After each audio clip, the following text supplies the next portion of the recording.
नमस्कार। आज हम बात करेंगे फार्मर प्रोड्यूसर ऑर्गेनाइजेशन के लिए जो इक्विटी ग्रांट स्कीम भारत सरकार का है उस स्कीम के बारे में। तो इक्विटी ग्रांट स्कीम जो है वो इक्विटी ग्रांट स्कीम एसएफएसी द्वारा चलाया जाता है। एसएफएसी यानी कि small farmers agri business consortium जो नई दिल्ली में है और मिनिस्ट्री ऑफ एग्रीकल्चर के अंडर ये संस्था काम करती है। इक्विटी ग्रांट स्कीम जो है, इस स्कीम के तहत हर एफपीओ को 15 लाख रुपए तक का लाभ जो है वो लाभ मिल सकता है। अभी ये 15 लाख रुपए तक का लाभ जो एफपीओ को मिलता है वो कैसे मिलता है, वो एफपीओ कैसे ले सकते हैं और उसके लिए क्या चीजें करना जरूरी है, इसके बारे में आज हम बात करने वाले हैं। तो सबसे पहले ये हमें समझना चाहिए कि अगर ये 15 लाख रुपए का लाभ आपको लेना है तो आपका एक फार्मर प्रोड्यूसर ऑर्गेनाइजेशन होना चाहिए और वो रजिस्टर होना चाहिए। इससे पहले का जो स्कीम था वो फार्मर प्रोड्यूसर कंपनीज के लिए एप्लीकेबल था, क्योंकि जब अभी गवर्नमेंट ने 10,000 एफपीओ स्कीम में कोऑपरेटिव के लिए भी स्थान दिया हुआ है तो ये स्कीम जो है वो ऑब्वियसली कोऑपरेटिव के लिए भी लागू हो जाएगा। तो ये 15 लाख का इक्विटी ग्रांट का जो स्कीम है, इसमें मुख्यतः आपका एफपीओ जो है वो एफपीओ को अपनी इक्विटी बढ़ाने के लिए ये ग्रांट दिया जाता है। अभी हमें समझने चाहिए कि इक्विटी किसे कहते हैं। इक्विटी मतलब जिसे हम एक सामान्य भाषा में अगर हम कहें तो जिसे हम शेयर्स के रूप में जानते हैं उसे हम इक्विटी कह सकते हैं। जैसे मैं एक किसान हूं और एज अ किसान मैंने उस एफपीओ का 1,000 रुपए का शेयर्स लिया है या 1,500 का लिया है, 2,000 का लिया है या 500 का लिया है, तो वो मेरे लिए शेयर्स हो गया, उसे हम इक्विटी कह सकते हैं। और ये स्कीम जो है ये मैचिंग इक्विटी प्रोवाइड करता है। मतलब एक किसान ने अगर 500 रुपए का शेयर्स लिया है तो सरकार उस एफपीओ के खाते में उस किसान के नाम पे और 500 रुपए का शेयर्स जमा करेगी। इसे कहते हैं इक्विटी ग्रांट। तो इस तरह से अगर आपके एफपीओ में 100 किसान हैं, 200 किसान हैं, 300 किसान हैं, 500 किसान हैं, 700 किसान हैं, 1,000 किसान हैं, तो वो सारे किसान मिला के उन्हें इक्विटी मिल सकता है। अभी इसमें कुछ रूल्स लगाए हुए हैं। जैसे कि पुराना जो इक्विटी ग्रांट स्कीम था उसमें कहा गया था कि इक्विटी ग्रांट लेने के लिए वो आवेदन के समय मिनिमम 50 किसान जो है वो आपके एफपीओ में मेंबर होना चाहिए। साथ ही उस पुरानी जो स्कीम है उसमें ये कहा गया था कि आपके एफपीओ को पर फार्मर ज्यादा से ज्यादा 1,000 रुपए तक का इक्विटी ग्रांट मिल सकता है।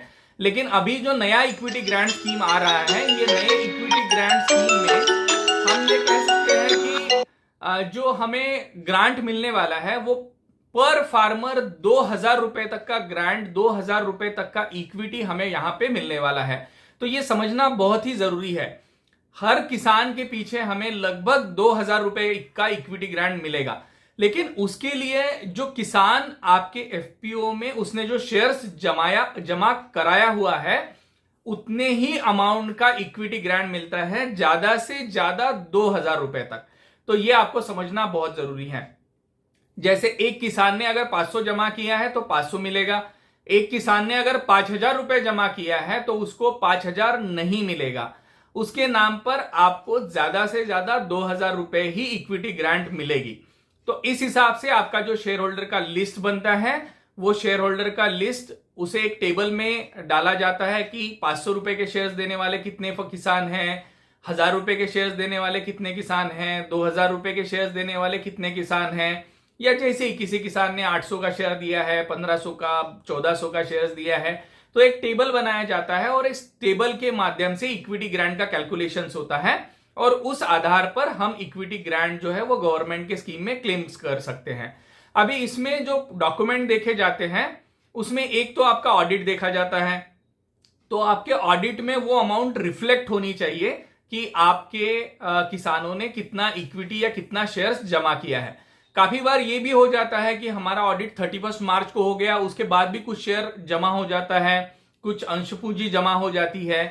तो उसके लिए हमें एक रजिस्टर ऑफ कंपनीज पे अपडेट देने होते हैं, जिसके बाद पास 3 ये एक जो फॉर्म होता है ये फॉर्म जनरेट होता है। तो ये पास 3 फॉर्म जनरेट होने के बाद इस पास 3 के आधार पर भी आपके किसानों ने कितने शेयर्स जमा किए हैं इसका अनुमान लगाया जा सकता है, या उसे बेस मानकर इक्विटी ग्रांट का जो एप्लीकेशन है वो प्रोसेस किया जा सकता है।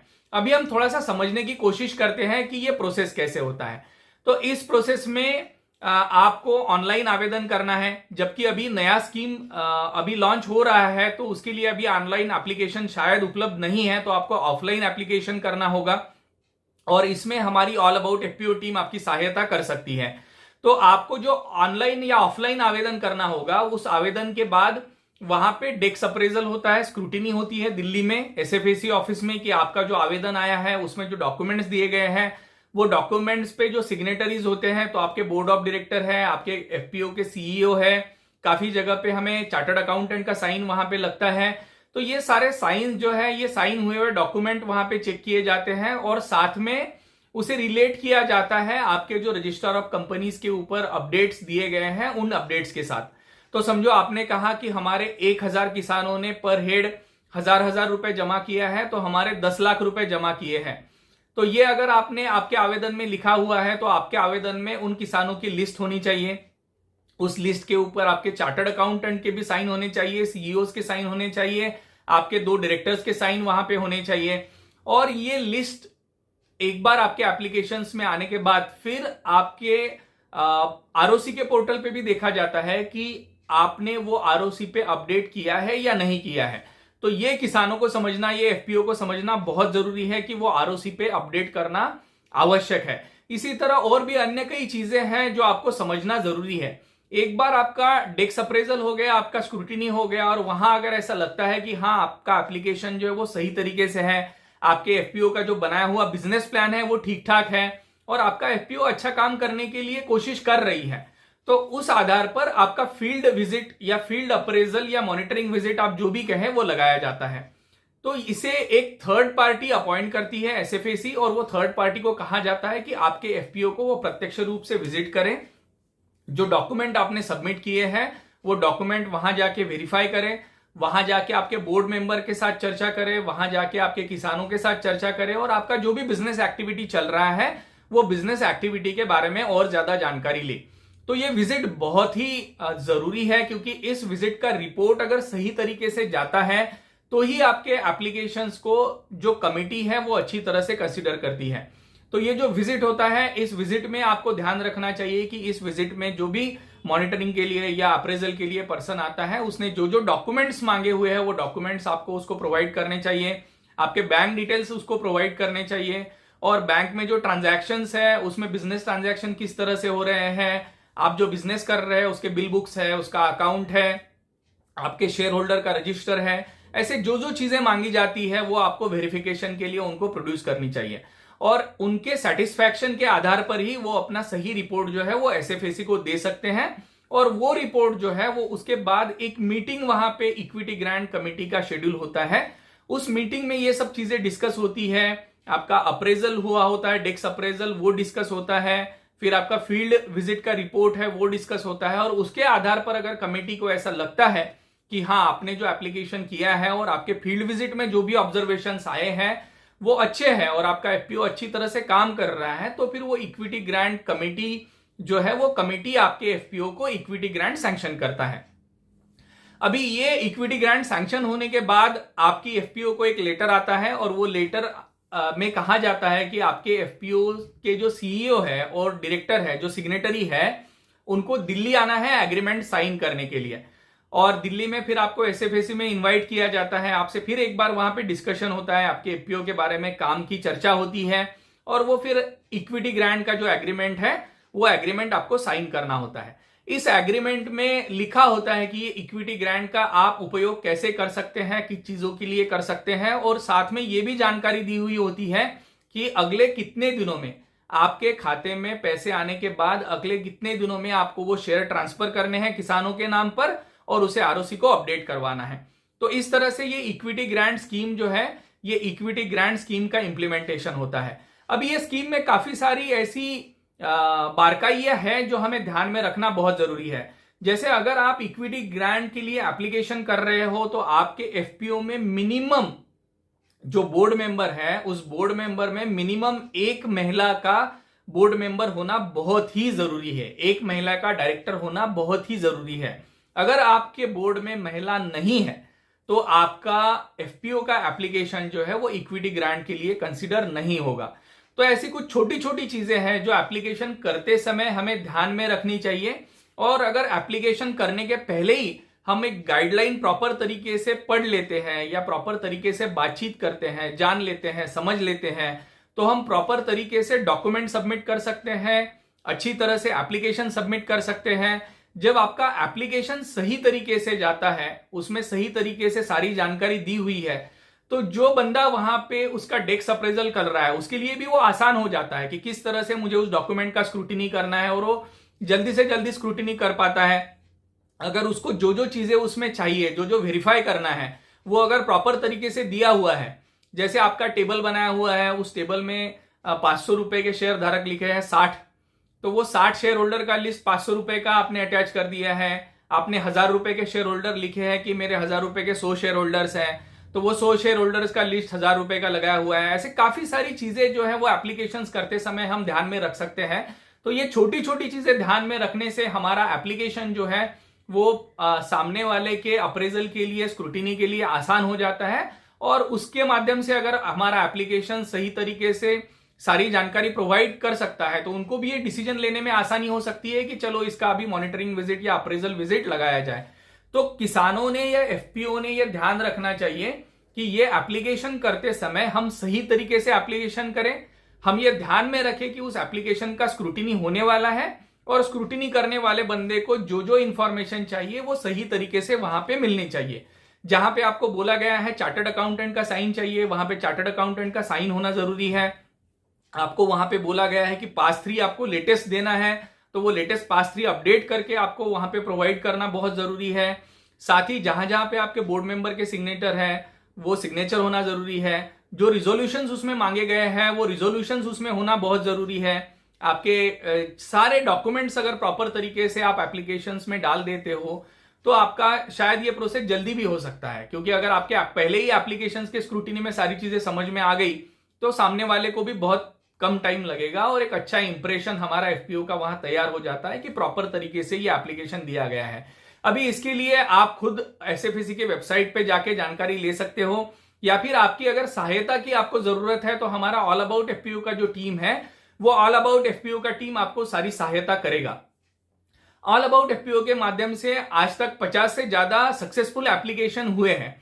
तो ये जो एप्लीकेशंस हुए हैं, इन एप्लीकेशंस के माध्यम से पहले तो हमने भी काफी गलतियां की है, ये मैं कहना चाहूंगा, लेकिन अभी ये 50 एप्लीकेशन के बाद हमारे टीम को काफी चीजों में क्लैरिटी आई है और हमें पता है कि क्या चीज किस तरह से प्रेजेंट करनी है, कौन सा डॉक्यूमेंट किस तरह से हमें देना है। जब विजिट होता है तो विजिट में क्या देखा जाता है, विजिट के टाइम में हमें कैसे प्रिपरेशन करके रखना है, तो हम उस तरह से उस एफपीओ को गाइड करते हैं एप्लीकेशन के लिए भी, विजिट के लिए भी, और साथ ही दिल्ली में भी जब आपका एग्रीमेंट वगैरह होता है उस समय आपको क्या ले जाना है, और वो बाकी सारी चीजें हम आपको उचित तौर पे जानकारी दे सकते हैं हमारे अनुभव के आधार पर। तो आप अगर खुद कर सकते हैं तो आप खुद कीजिए। आपको अगर सहायता चाहिए तो आप हमारे ऑल अबाउट एफपीओ इनिशिएटिव को कॉल कर सकते हैं, हमारी टीम से बात कर सकते हैं, और हमारी टीम से बात करने के बाद आपको वो उचित सहायता मिलेगी।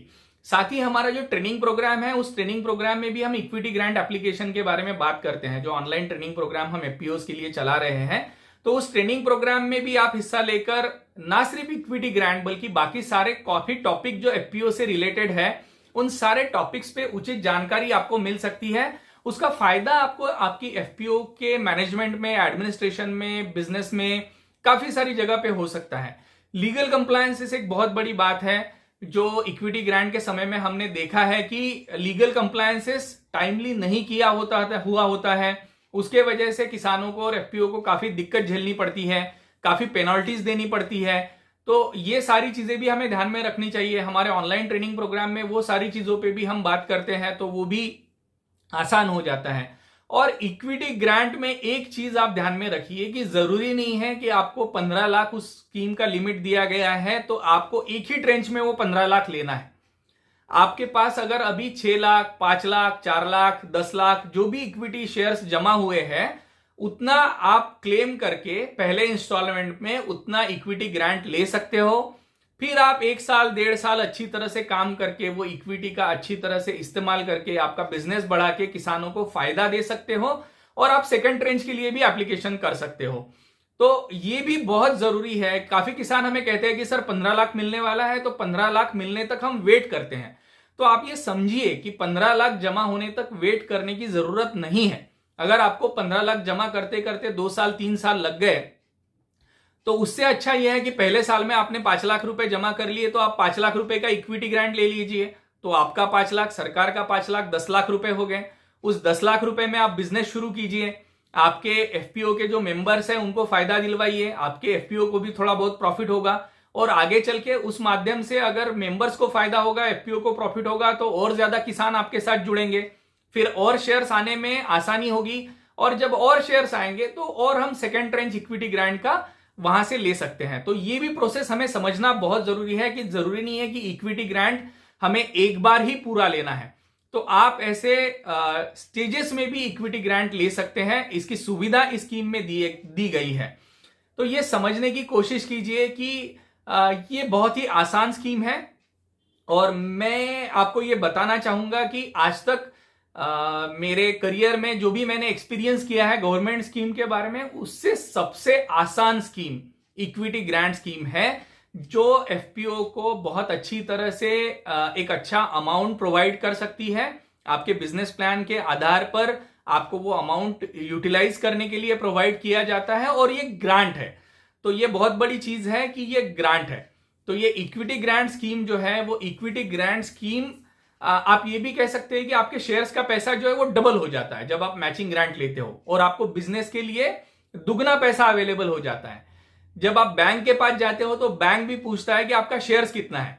तो आपने 5 लाख जमा किया, सरकार ने आपको 5 लाख दे दिया, तो आपका शेयर अमाउंट 10 लाख हो गया, तो आपका शेयर्स भी दुगना हो गया। तो ये शेयर्स दुगना होने से बैंक को भी एक अच्छा स्ट्रेंथ मिल जाता है आपके प्रपोजल में।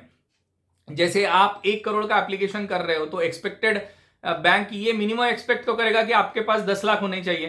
तो आपने 5 लाख रुपए के शेयर जमा किए हैं, 5 लाख रुपए सरकार ने आपको दे दिया, तो वो 10 लाख रुपए के इक्विटी शेयर्स आप बैंक को प्रेजेंट कर सकते हो कि अभी हमारा जो इक्विटी है वो 10 लाख रुपए का है।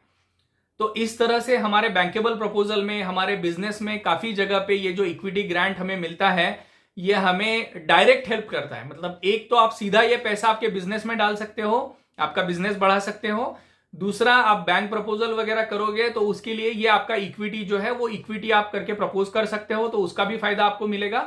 इस तरह से एक बहुत अच्छा स्कीम है इक्विटी ग्रांट, और इस इक्विटी ग्रांट स्कीम के माध्यम से आपको बहुत अच्छा फायदा होगा। तो मैं एफपीओ से अनुरोध करूंगा कि आप इस स्कीम के बारे में थोड़ा सा जानिए और अच्छी तरह से जानिए, और आपको जरूरत है तो हमारे ऑल अबाउट एफपीओ टीम से संपर्क कीजिए और इक्विटी ग्रांट आप जरूर लीजिए। दुख की बात यह है कि भारत में इतने सारे एफपीओज हैं, लेकिन आज तक 1000 से कम एफपीओज को इक्विटी ग्रांट मिला है। उसका कारण यह है कि एफपीओ को यह पता ही नहीं है कि यह स्कीम इतनी आसान है या इस तरह से इसे लिया जा सकता है। अगर शुरू से ही आप प्रॉपर जानकारी लेके इस स्कीम का आवेदन करोगे तो यह सबसे आसान स्कीम है, आपको इक्विटी ग्रांट जरूर मिलेगा, और आपको इसमें ज्यादा कुछ खर्चा भी करने की जरूरत नहीं है। ऑनलाइन एप्लीकेशन अगर होता है तो वो और भी आसान हो जाता है। अगर आपको दिक्कत है तो हम आपकी सहायता के लिए वहां पे तैयार बैठे हैं। और एक बात मैं आपको बताना चाहूंगा, इक्विटी ग्रांट के साथ ही एसएफएसी की और 2 बहुत अच्छी स्कीम है। एक है क्रेडिट गारंटी स्कीम और एक है वेंचर कैपिटल। तो अभी नया जो 10,000 एफपीओ वाला प्रोग्राम है, वहां तो क्रेडिट गारंटी के लिए नाबार्ड के पास भी कुछ पैसा दिया जा रहा है, तो नाबार्ड के माध्यम से भी ये क्रेडिट गारंटी स्कीम शुरू होने जा रही है। तो क्रेडिट गारंटी और वेंचर कैपिटल स्कीम के बारे में भी आप जरूर जानिए। और क्रेडिट गारंटी में, पुराने स्कीम में जहां तक आपको 1 करोड़ का लोन लेना है तो 85 लाख तक का गारंटी जो है वो गवर्नमेंट लेती थी। अभी वो लिमिट जो है वो 2 करोड़ लोन तक बढ़ा दिया गया है। अगर आपका 2 करोड़ का लोन आप ले रहे हो तो 2 करोड़ के लिए, मतलब 1 करोड़ तक 85% और 1 करोड़ के आगे 1 करोड़ से 2 करोड़ तक 75%, इस तरह से गारंटी जो है वो इस स्कीम के माध्यम से हमारी फार्मर प्रोड्यूसर ऑर्गेनाइजेशंस को प्रोवाइड की जाएगी। साथ ही वेंचर कैपिटल असिस्टेंस है जो एसएफएसी का स्कीम है। आपके एफपीओ का इक्विटी अगर 10 लाख रुपए है तो उसका 40%, मतलब 4 लाख रुपए आपको वेंचर कैपिटल मिलता है, जो आपको इंटरेस्ट फ्री लोन होता है और आपके बैंक रिपेमेंट के बाद आपको उसे वापस करना होता है। तो ये भी बहुत अच्छा स्कीम है। और ये क्रेडिट गारंटी स्कीम और वेंचर कैपिटल स्कीम पे हम एक सेपरेट वीडियो जल्द ही आपके लिए लेके आने वाले हैं। आप वो वीडियो भी जरूर कृषि विकास एंड एफपीओ इस चैनल पे देख सकते हैं। हमारे ऑल अबाउट एफपीओ के फेसबुक पेज में भी ऐसी काफी सारी डिटेल्स हम आपको वहां पे प्रोवाइड करते हैं। तो ऑल अबाउट एफपीओ का जो फेसबुक पेज है या ऑल अबाउट एफपीओ का जो लिंक्डइन पेज है, वहां पे आप लाइक करके रेगुलर अपडेट्स ले सकते हैं। साथ ही हमारा जो यूट्यूब चैनल है कृषि विकास एंड एफपीओ, ये कृषि विकास एंड एफपीओ, इस यूट्यूब चैनल में भी आप सब्सक्राइब करके, लाइक करके, वहां जो एफपीओज के बारे में वीडियोज आ रहे हैं या एग्रीकल्चर के बारे में वीडियोज आ रहे हैं या बिजनेस के बारे में वीडियोज आ रहे हैं, तो इन वीडियोज के माध्यम से भी आपका जो नॉलेज है वो अच्छी तरह से बढ़ेगा। और हम ये कोशिश करते हैं कि किसानों को प्रैक्टिकल सॉल्यूशंस दिया जाए, किसानों को हमारे अनुभव के आधार पर, इवन हमारा जो ऑनलाइन ट्रेनिंग प्रोग्राम चलता है वो भी इसी आधार पर चलता है कि हमने जो अनुभव लिया है वो अनुभव हम किसानों के साथ बांटें, जिसके आधार पर उन्हें जो तकलीफें हैं वो तकलीफें कम होती है। काफी बार हम किताब पढ़ के अगर बताते हैं तो जब तक अनुभव नहीं लेते हैं तब तक हमें पता नहीं चलता कि वहां पे दिक्कतें क्या आने वाली है। तो हमारा जो ट्रेनिंग प्रोग्राम है या हमारे जो वीडियोज है उसमें हम यही कोशिश कर रहे हैं कि हम किसानों तक हमारे अनुभव पहुंचाएं, जिसके माध्यम से किसानों को ज्यादा समस्याएं ना झेलनी पड़े, जिसके माध्यम से किसानों की सारी प्रक्रिया आसान हो और किसानों को अलग अलग योजनाओं का फायदा मिले। किसान की फार्मर प्रोड्यूसर ऑर्गेनाइजेशन हो या किसान के अपने एग्रीकल्चर एंटरप्रेन्योरशिप के वेंचर्स हो या उनके बिजनेस हो, वो सस्टेन करने में टीम कृषि विकास या टीम ऑल अबाउट एफपीओ जो है वो इस माध्यम से थोड़ा सा कंट्रीब्यूट करना चाहती है। तो मेरा आपसे अनुरोध है कि इक्विटी ग्रांट के बारे में आप जरूर पढ़िए, जानिए और इक्विटी ग्रांट का आवेदन कीजिए। साथ ही हम जल्द ही आपके लिए क्रेडिट गारंटी के स्कीम के ऊपर एक सेपरेट वीडियो लेके आएंगे और वेंचर कैपिटल स्कीम के ऊपर भी हम आपको जल्दी एक सेपरेट वीडियो यहां पे लेके आएंगे। इसके अलावा हम आपके लिए एफपीओज की अलग अलग स्कीम है, एफपीओ के लिए बाकी सारी जो चीजें हैं जैसे लीगल कंप्लायंसेस है, एफपीओ रजिस्ट्रेशन प्रोसेस है और ऐसी काफी सारी चीजें जो है उसके लिए भी अलग अलग वीडियोस ऑलरेडी हमारे चैनल पे अवेलेबल है और नए नए वीडियोस भी आते रहेंगे। तो आप उसका भी लाभ हमारे कृषि विकास एंड एफपीओ यूट्यूब चैनल के माध्यम से उस चैनल के साथ जुड़कर ले सकते हैं। आज के लिए इतना ही, धन्यवाद।